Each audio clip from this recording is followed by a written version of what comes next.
اللہ کے نزدیک آپ کا مقام کیا ہے؟ ہم سب کے دل میں کبھی نہ کبھی یہ سوال ضرور اٹھتا ہے، میرا رب مجھ سے کتنا راضی ہے، یا اللہ کے نزدیک میرا مقام کیا ہے؟ ہم سب اس کا جواب ڈھونڈنے کے لیے اپنی عبادتوں کو تراجو بنا لیتے ہیں۔ ہر انسان کی اپنی رائے ہے۔ کوئی کہتا ہے کہ اگر تمہارا دل نماز میں لگ رہا ہے تو سمجھو اللہ تم سے راضی ہے۔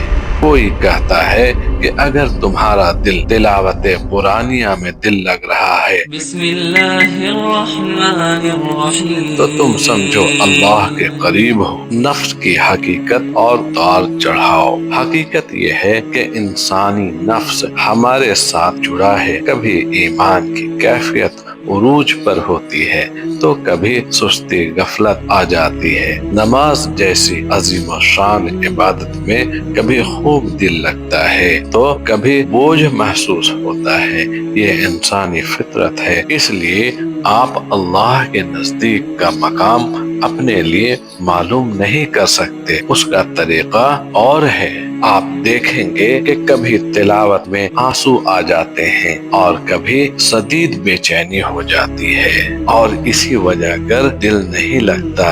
اگر ہم صرف اپنی کیفیات پر مقام کا فیصلہ کریں گے، ہمیشہ غلط فہمی کا شکار ہوں گے۔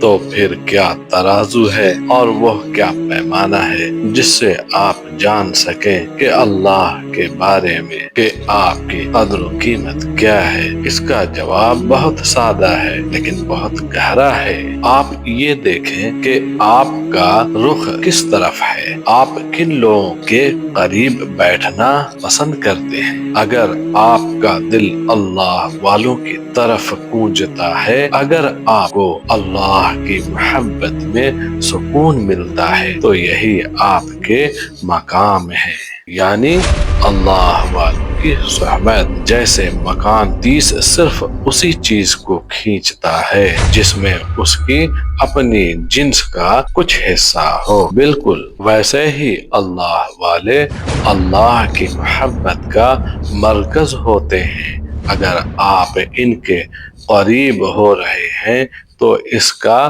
مطلب ہے کہ اللہ آپ کو اپنے قریب کرنا چاہتا ہے، کیونکہ اللہ اپنے دوستوں کو اپنے دوستوں کی محفل میں بیٹھنے کی توفیق نہیں دیتا، بلکہ اگر آپ وہاں بیٹھے ہیں تو آپ بلائے گئے ہیں۔ کس کے ساتھ ہے؟ اللہ والوں کی غلامی اختیار کرنا، اللہ کی دوستی خود بخود مل جائے گی۔